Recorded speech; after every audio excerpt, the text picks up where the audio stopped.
It's like I'm not. I can't even really see, but that's okay. I don't mind. You can't see you? I don't think so. I can't see you. I can see you. Oh, can you? Oh, perfect then. Yeah, I can see. I can see. I'm like at a weird angle here, so it's kind of. You're behind his head. I'm behind. The, it's okay. Big giant head. They'll see me front. Yes. They'll see me front and center in the actual video. So you ready to get started? Okay. Sure. Deep breath.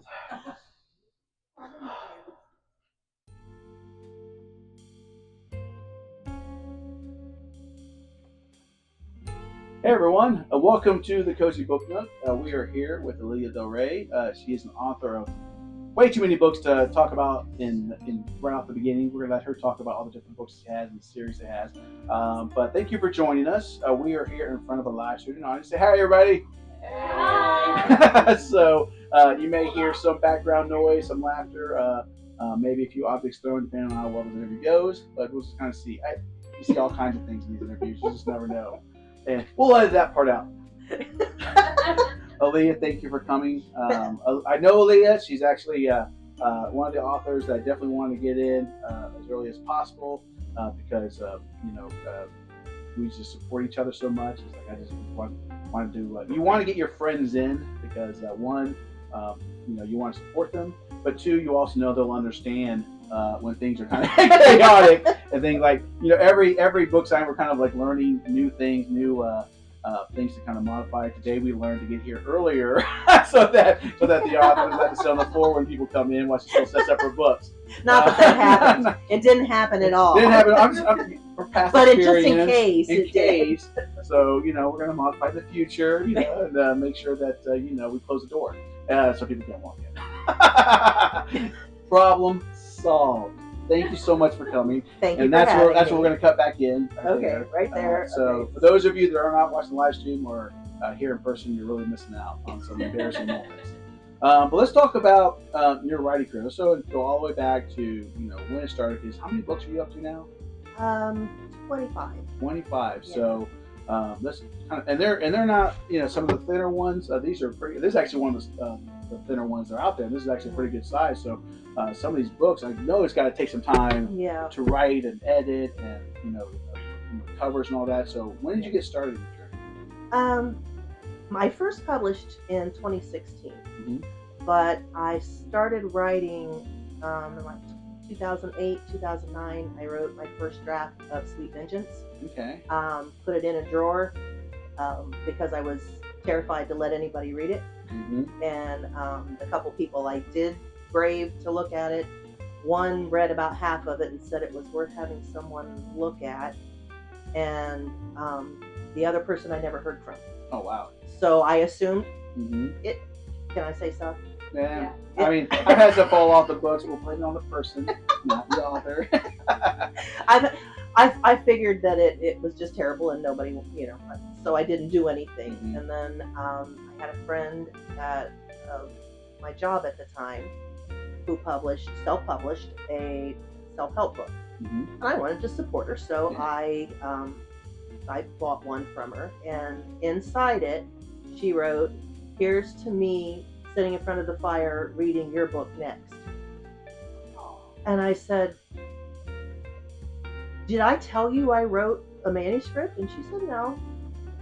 And I said, "I did." And she's like, "Really?" I'm like, "Yeah." I said, "Do you want to read it?" And she's like, "Oh, yeah." So I sent it to her, and she emailed me every day because she was in North Carolina, somewhere. And she emailed me every single day saying, "Oh my God, I can't believe this happened. Oh my God, I can't believe she said this. Oh my," and I'm like, no. She's just trying to make me feel good. Yeah. So I reached out to the person who I never heard from, who also worked with me. And I said, "Did you ever read that manuscript I sent you?" She's like, "Oh my gosh, I forgot all about it." And I'm like, "Okay, well, Yolanda thinks it's good, but would you look at it?" I got the same thing from her. "Oh my God, oh my God, oh my God." And I mean, if she said that grass will never grow back once, she said it a million times. Wow. Wow. Yeah, it's great. That's great. Yolanda helped me get started in, with what I needed to do to publish it. They're like, "You have to do it." And I edited. What would happen if you didn't get that initial support? I know. And it took how many years? Yeah. Because I was afraid. One of my favorite stories, like about Stephen King, is how he threw away Carrie. He didn't like it. Threw it in the trash. And his wife came, pulled it out, read a few chapters he wrote. So you got to finish this. It's like I don't think like how people realize how much of an impact, especially family and friends, they make on the creative mind. I've had both in my background. I've had those that supported my writing, were excited when it came out first novel. And I also had those that were like, "You need to get a real job." It's like it's like you're not going to be able to pay the bills. This is not, and they don't understand. They don't want to really truly understand like how devastating those kind of comments can be, but also how reassuring the positive comments are when someone says, "I really like the story." So the fact that you had those individuals at the beginning say, "You need to finish this." And which book is this now? This is Fallen Leader. That's part of the same series, right? No, that's the other one. It's the second series. The first series was the Jessica Sweet trilogy. Okay, so that was the 3 books. Yeah, Sweet Vengeance, Sweet Discovery, and Sweet Destiny. Okay. They all follow the same characters, Jessica Sweet and Raven. Jessica's human. She has visions, and her oldest vision is of finding a man dying on her porch. Well, she, in Sweet Vengeance, that picks up where she finds it actually happens. Okay. But Raven is a vampire. What's the vision? He's butt naked. Spoiler alert! Okay, yeah. Lots of blood. Now we're all going to be skimming through those pages. Where is that? It's pretty early on. Oh, okay, good. Oh, good. Because I'm like, this is taking forever. Oh, there it is. There it is. And so that was the first trilogy, and so this is another book. But yeah, that's amazing that just from that you spawned right into that and writing. Now, how do you write daily, or do you write? I write when I can. When you can. Yeah, whenever I can fit it in. I do have a writers group that meets on Wednesday evenings from 5:30 to 8 at the Coffee Hub in Centerville. So if any authors out there want to come and join us, we drink coffee, we eat muffins, we talk. Sometimes we're dead quiet and everybody works real hard. We collaborate. It's just a great time to get together with other authors and work on our craft and support each other. Make sure you follow her. We're going to have all our links in the description below, but you pretty much do a weekly post to remind people. Yes, I do. So follow her, and you'll see those reminders when to do that get together. So if you're a new writer or you're a seasoned writer, one thing I've learned, meeting Aliya and meeting you guys have too many names. You're messing up. Like I don't know who you Rochelle, right? Because I was like, no, it's the other one, and then Tim and Leah. And so we've had a chance to, I've really learned to lean on other writers like you. Writers tend to be kind of solitary a lot of times. They kind of go in their own minds. They write these stories. A lot of times they're introverts. But one thing I've learned over my journey, just recently, bookstore and everything else, is that, and collaborating with you guys, is that there's a community out there, and there's a community that's ready to help motivate you, help you get your books published. So, definitely take advantage of opportunities like this where you get to meet seasoned writers that can help you with your journey. They can tell you some mistakes that they made and things like that. So, definitely, if you get a chance. Everyone's welcome. All are welcome. And these are great ladies. I definitely attest. I love being around. They're just so much fun. So I was looking forward to this. We know we're gonna have a good time, as you can already tell from some of the people in the audience. Don't know who that was. It's hard to tell. Never saw her before in my life. But you can see her. I can see her. I can see her. You got the direct line of sight. She's pointing at me. But what do you say to make your mom smile? Can I say that? There's no rules. Yeah, it's YouTube. It's YouTube. Okay, context. Okay. And this one knows my mom. There we go. I took my mom to her first book signing a couple years ago to Authors and Dancers Against Cancer, which is heavy with romance and erotica writers. And I told her, I said, Mom, the authors give away a lot of swag, but you're going to see a lot of penises. I said, there will be candy, suckers, squeezies. Yes. I said, you're just going to see little squishy penis. You're going to see a lot of penis. Well, my mom has trouble taking a good picture. When you try to take her picture, if you tell her to smile, it's But I found that if I tell her to say penis, she laughs really big, and I get We all great do. pictures. So yes, Rochelle, my mother will be thrilled that you brought that up. Now, I will add that when we went to All Shook Up at Graceland, I tried to buy her a little baby peen, and she wouldn't take it. She wouldn't even look at it. I was very upset. Now I have it. It's on my bedside. Oh yeah, she turned like 50 Shades of Red. That's cool. Speaking of the authors for Authors and Answers Authors Against Cancer. I heard Such a a rumor. long acronym. It was like I'm signed up myself for 2026. That's the rumor I heard. Now I'm gonna have to actually write some romance, I guess, because I'm gonna show up there with all my. They like motorcycle stuff too. So I don't do motorcycle romance. Oh, motorcycle romance. It's a thing. It's just funny. But I'm gonna take one of my maybe the horror books and just turn it into horror romance. Just put one steamy scene in, you'll be fine. Let's talk about the organization, because that's because you know, one thing that's nice about being a writer is that you not only just do like normal book signings or book events, but you also have charities and organizations that use authors to bring people together too. So how about this is what this costs? So why don't you tell us about that? The Authors and Answers Against Cancer. We get together every 2 years to raise money for, I think it's to support cancer survivors, victims, families in the dancing community. Yeah. And it's in Toledo, well, just Perrysburg, just south of Toledo. And there's always a huge turnout. We do raffles and just raise a boatload of money to help these. Wow. And there's they do a dance recital the night before the event. And I don't know, Rochelle, do you know the girl's name? Valerie. She lost a leg to cancer, and she is an incredible dancer. Oh, yeah. Wow. She just makes my jaw drop every time. She's amazing. So never. And it's just, that's the kind of emotional, it just makes you feel good. Right. That you can see what your hard work is going towards. That's one of the reasons I'm just so happy to actually be part of it 2026.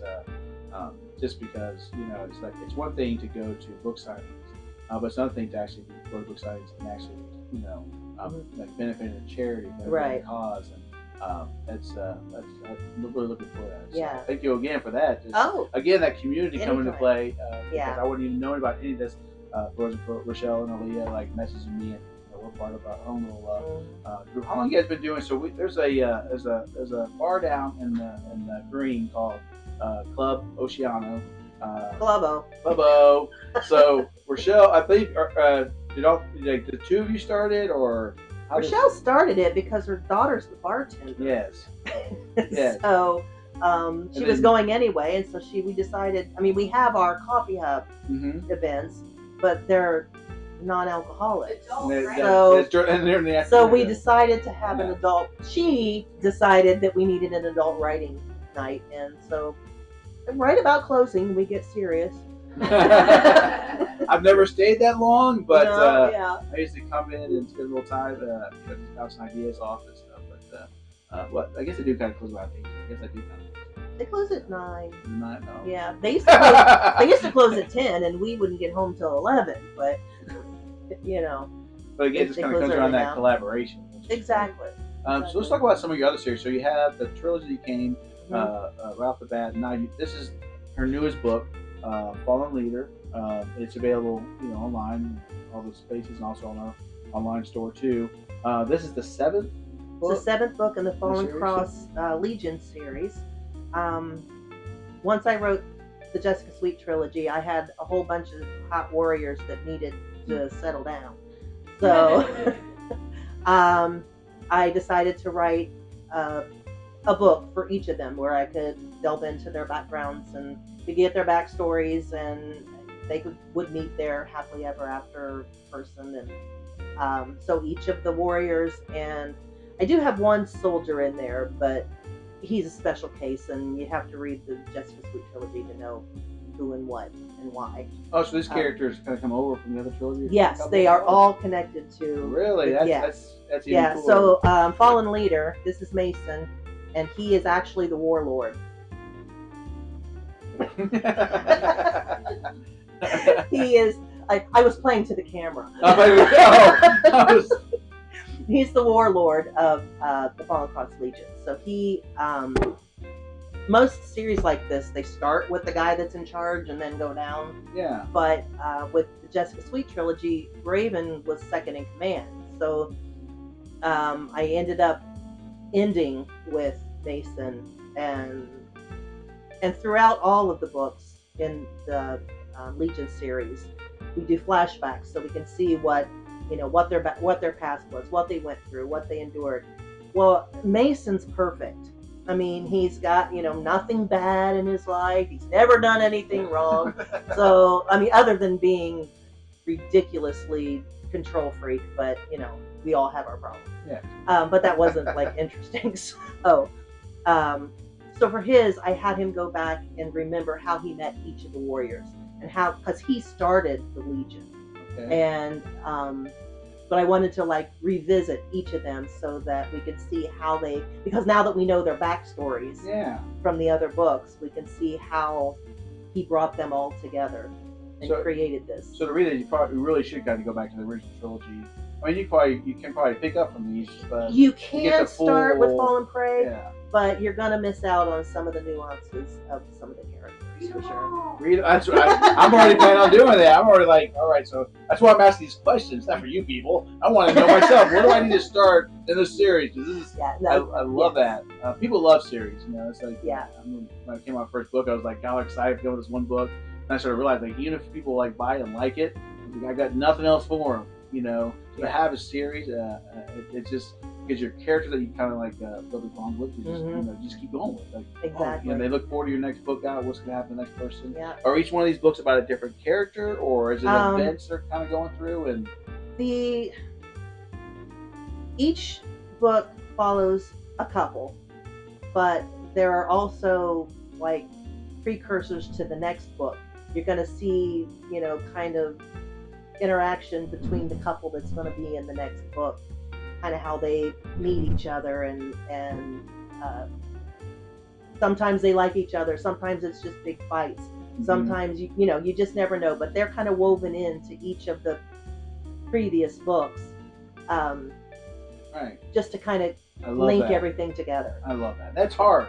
That's not easy. So and kudos to you for taking that on. Yeah, I have a few characters. Yeah. Yeah. And if I mess up their eye color, I'm sorry. So and this kind of question we kind of go to different authors. Are they? Is it a plotter or a pantser? What would you kind of classify yourself as? I've tried everything. Have you? Yeah, I started out total pantser, and that was before I even knew it was a thing. Right.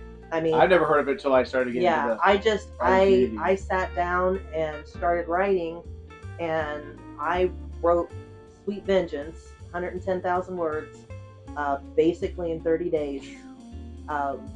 It just fell out. It just, and then all of these characters started showing up, and then somebody read it and liked it, and I was like, you mean I have to write more? Yes. I have to do this again?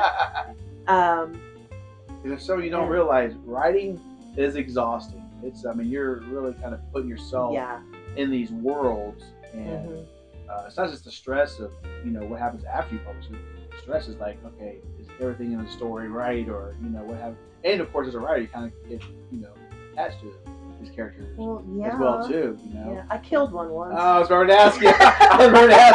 That's something kind of all of us authors kind of do. Is like, kind of need to have some higher ratings, I have not lived it down. I had some people flat out quit reading. All right, we're not gonna push this because I want to read and I want to find out. I won't tell myself. You. I will never tell you. So besides that character, has there been characters you kind of got connected to that you just know that they're in? This is not going to be, that you're just like sad because the way they live their lives. There's just no way to have a happy ending. Mason is kind of that way. Mason's I was kind of thinking that. his. I don't know how to say what I need to say about him without throwing spoilers Right. out, but you Yeah, you have to read it, right? But you can already kind of see just from her trying to like think about like how much we get attached. Yeah, to this, no, I have a friend who came to my last signing in Piqua, and she had a shirt on about Mason. She said, "Sorry, ladies, Mason's taken," or something like that. So, I mean, people get attached to these characters. It's not just me. Right. I That's mean, good. I have people who have read me from the beginning who have staked a claim. One Jeannie swears Harry is hers. I mean, there's arguments that happen, but Yeah, but that's how you build your communities, though. And honestly, as an author myself, that's what I strive for. You try to strive for creating characters and stories that people just fall in love with, that people get attached to, because even between authors and readers, it's its own community. It's like sometimes you hear the term follower.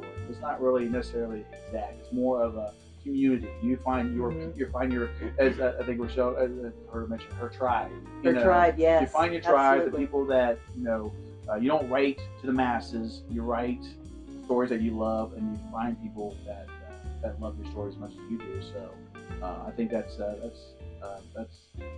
great. I love the fact that you just have the series and the characters that are so involved. I just from talking in this conversation, I'm super excited. I remember we were doing a merchant market, and we had just took a few of your books to kind of throw on the shelves. Right. And they sold like almost within like the first hour we were there. Yeah. Someone came in. I think one, they liked the trilogy, and two, like the size of your books. So I just commend you on just all these books and stuff. So so when did this one come out? This one came out. Well, I had a hard time with this one. It was hard to write because it was the last one.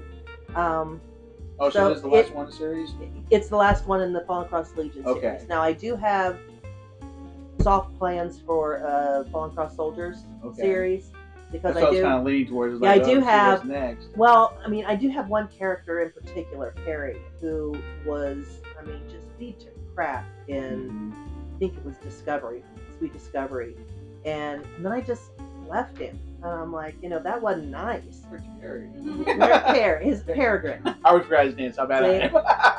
You can tell me any secret, and then you don't have to worry about being tortured and revealing that secret. I have literally forgotten already. I forgot what? His names. Huh? What? Poor Larry. I hope he comes out of this. Who? Perry. I was joking with you. Jerry? I came with Larry next, but I was going to go through all the Aries and just until I come across Perry. That's how I do a lot of stuff. I go, I did that too. Yeah, that's actually a hard one because there's a lot of Aries. I just realized Barry. Are we going to go Barry, go Barry? So if you see some new characters, I came up with them. They're all his. They're like, Larry, Curly, and Moe's. My brother Daryl, my other brother Daryl. That's it. Little trilogy.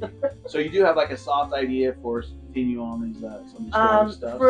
Yes, I have too many ideas. I have a young adult series that I have. The first book is written. It's called Envision, and it follows.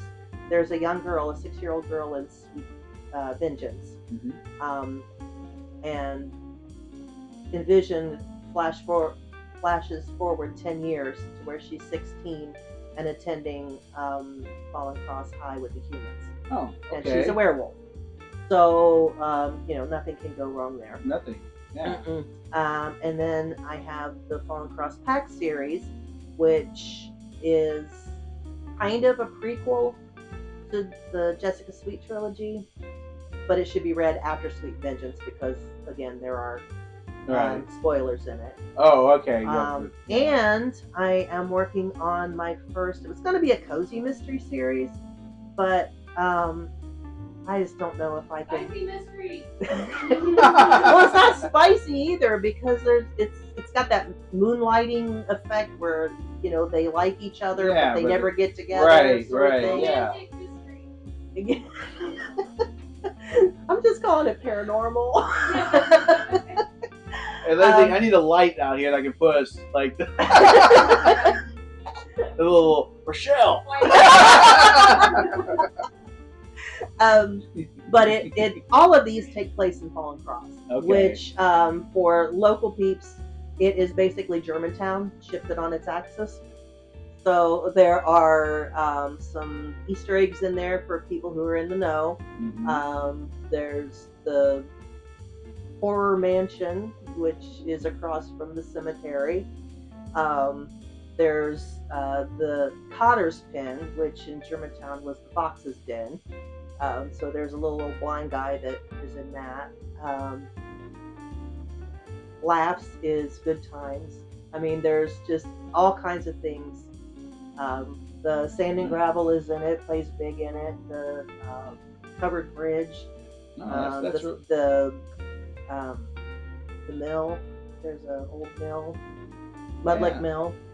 wow. They're all in there. Very nice. Change the names to protect the innocent. Yeah, but they're not in the other series. This is gonna Yeah, they are, be, right. but That's really cool. the first Easter eggs. the first three are more because it was the first. They say write what you know. I didn't know much. Yeah.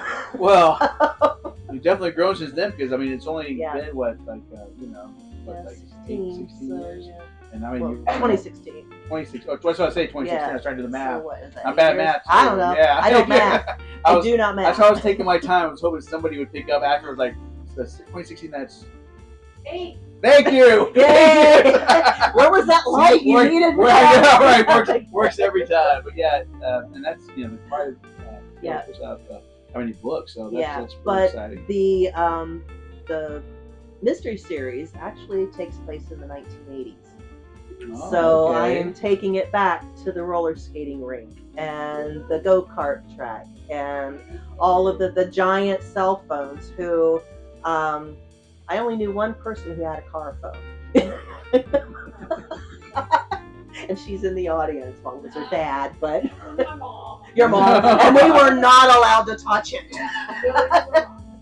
Ever. Oh my But God. anyway, that I just have all of these things in there. So it's all basically reliving my childhood. Oh my goodness, that is awesome! I'll tell you what, I love having this conversation because I mean, you're getting me excited like to read all these different books and stuff. And I don't think we really had a chance to sit down and really discuss the different books that you had. Stuff. Most of the time when we're together, we're talking about writing. And, Exactly. Or this. Yeah, exactly. We're getting ready for the book signing stuff. Yeah.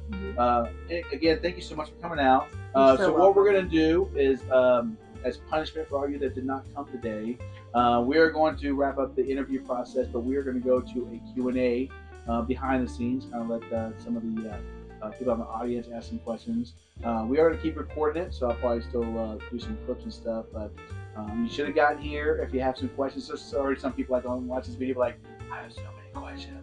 Well, you were leaving the comments, and maybe we should be able to jump in and answer from time to time. Be happy to. But again, thank you so much. I'm glad you came here. We have this bookstore that we're focused on indie authors, but one of the reasons why we want to focus on local indie authors, especially, is that they're passionate about their work. All authors are, but there's this community that's local that support each other. She does book signings and all these big events and travels and staying with Rochelle and stuff. And but you know what? As soon as I said, "Hey, I got a bookstore, I want to do." It's book signing stuff. They're right up front saying, I want to be a part of that. Absolutely. So, Absolutely. thank you so much for coming. Any last words of wisdom to the people out in the world? Read. Read, yes. Read lots. Read lots. Read lots. And she has lots, so go check them out. All of her links will be in the description below, so be sure to check out or follow on Facebook and Instagram and all her social medias.